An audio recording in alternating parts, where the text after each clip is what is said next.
যে যাই বলুক, বর্তমানে ভারতবর্ষে নরেন্দ্র মোদীর সামনে দাঁড়াবার কোনো নেতার ক্ষমতা নেই। এটা সত্যি, এটা মেনে নিন আপনারা। ঠিক আছে, কোনো পার্টিরও ক্ষমতা নেই যে বিজেপির সামনে দাঁড়ায়। কে দাঁড়াবে? ইন্ডিজোট। ইন্ডিজোটের আপ আর কংগ্রেস দিল্লি আর পাঞ্জাবে কে ক্ষমতা দখল করবে তার জন্য লড়াই করে মরল। রাহুল গান্ধী পশ্চিমবাংলায় এসে নিজের ক্যাম্পেন করছে এবং বলছে যে যদি মমতা ব্যানার্জি নিজের কাজটি ঠিকঠাক করে করতেন, যেটা একদমই করেননি, তাহলে বিজেপি চান্স পেত না পশ্চিমবাংলায়।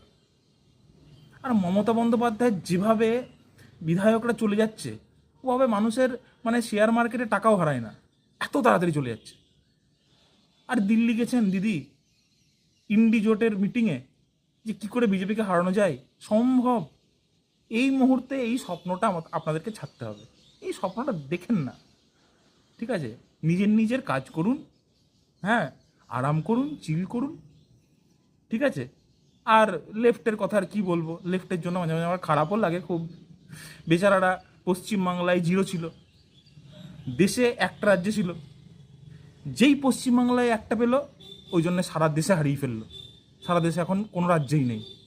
মানে ওদের কথা আর বলে লাভ নেই, ঠিক আছে? কিন্তু বাকিরা এইসব ইন্ডিজোট ফিন্ডিজোট এসব করে কোনো লাভ নেই, কিচ্ছু করতে পারবেন না, ঠিক আছে? নিজেদের মধ্যে মারামারি করে মরে যাবেন, কোনো কাজ হবে না আপনাদের দ্বারা।